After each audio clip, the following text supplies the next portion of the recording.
I don't think I die. It's a great. I think I just keep going. Yeah. And I go, well, Bert, what do you think when all these people are dying? He goes, not me. It's never been me yet. I've been at funerals going, that's not me up there. That's true, but that's a very limited way of. That's how a German Shepherd would look at death. Marshall seems pretty fucking happy. He's pretty happy. Marshall seems pretty fucking happy. Do you think Marshall thinks about death? Or do you he definitely does not think about death, but delivering death to squirrels. Yeah, I got that energy. That sweet dog is the squirrel murderer. That's what his favorite fucking pastime is. You think I would love to introduce him to one of my two dogs and see if they go, "Hey, who's your dad?" My dad does comedy too. I don't think they do that. Do you think they'd have? Yeah, I guess you're right. They probably just check each other for dominance. They sniff each other's dicks, and then they spin around and growl at each other and try to figure out who's the boss. So what's your alternative? Louis said this to me. He said it just goes black one day. Well, he doesn't know that. That can't be the alternative. He doesn't know that. Not only that, there's a lot of evidence that's not the case. There's Preach, I want to hear this. Well, first of all, there's bizarre chemical doorways in your brain. Your brain produces psychedelic chemicals that we don't understand. And there's a study right now, one of the things that Graham Hancock was talking to me about recently was that there's a study that's going on. Graham Hancock has a great thing on fucking Netflix. Oh, it's amazing. He's a guy that I heard his name a bunch because of you, didn't know what the fuck he did. Yeah. Like I knew he was a thing, but I didn't know he was a thing. I keep fucking up the name, but it's Ancient Apocalypse, right? Yeah, Ancient Apocalypse. It's very good. It's really good. But this is the culmination of Graham's life work. I mean, I found out about his original book, Fingerprints of the Gods, in the 90s, and I remember reading it, and people were like ridiculing it, saying, oh, that's preposterous, that's pseudoscience. Everything in that book has now been proven to be true. All of it, all of his hypothesis, and now it's correlated with data that shows about these asteroid impacts. And so Randall Carlson and him teaming together. So Randall's an expert on these comet impacts and the impact that it had in the Younger Dryas impact theory. And then Graham is an expert on these ancient civilizations. And so the two of them together have put together this very, very fascinating timeline of the rebirth of human civilization, which is around 11,800 years ago, that we got fucking rocked and it reset the earth. But he was talking about this, and he was talking about, on the last podcast we did, he was talking about these studies that they're doing out of a university in England, where they're doing a slow drip DMT experience with these people.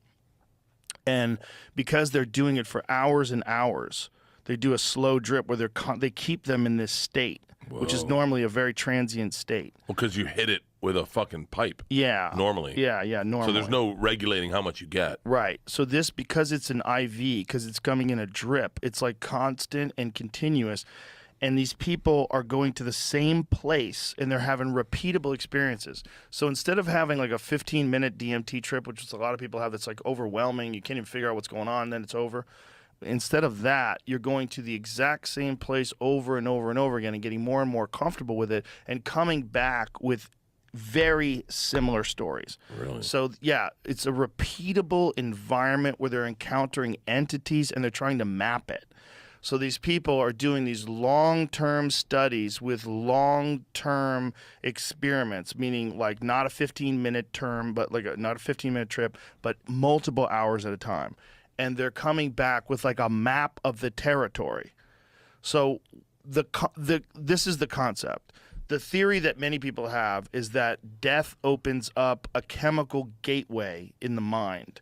And that chemical gateway takes whatever the soul is, whatever consciousness is, and transports it into this new realm. It allows you, your conscious mind, to access this new realm, which is available to you upon death.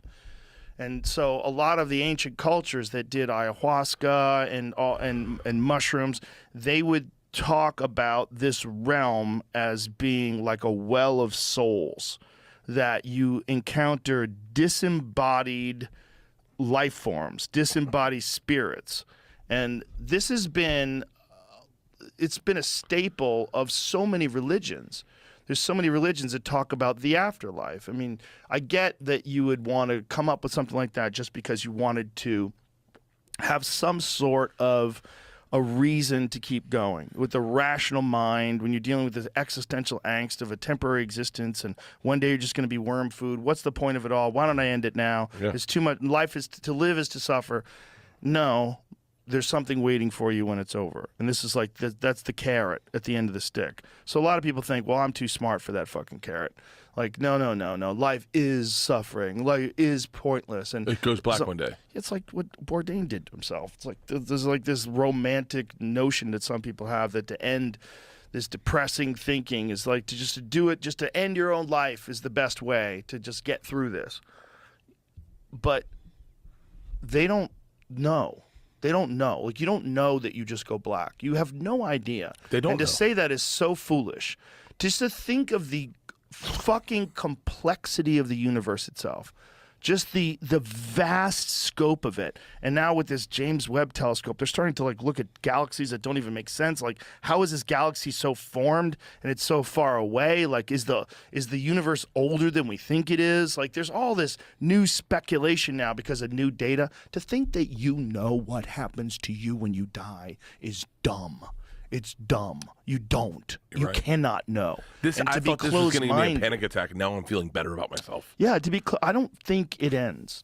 I don't think it ends either. I just don't think it ever ends. I think the real fear is not that it doesn't end. The real fear is that it never ends.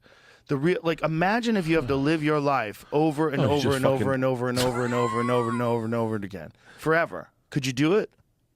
Doesn't that a freak out? Isn't it interesting? Listen to this. Okay. Last night. Yeah. Didn't we have a great time? I had a blast. Hadn't seen you in forever. It was a really We great hug. Dude, what's up? Have a couple of cocktails. And for me, I'm a manager of a club now. I'm like walking around. I didn't even perform. Get to hang I just out. got to hang out. Get to hang out in Mitzi's room and have a real we went talk to for like have a fucking nice 30. dinner. Oh.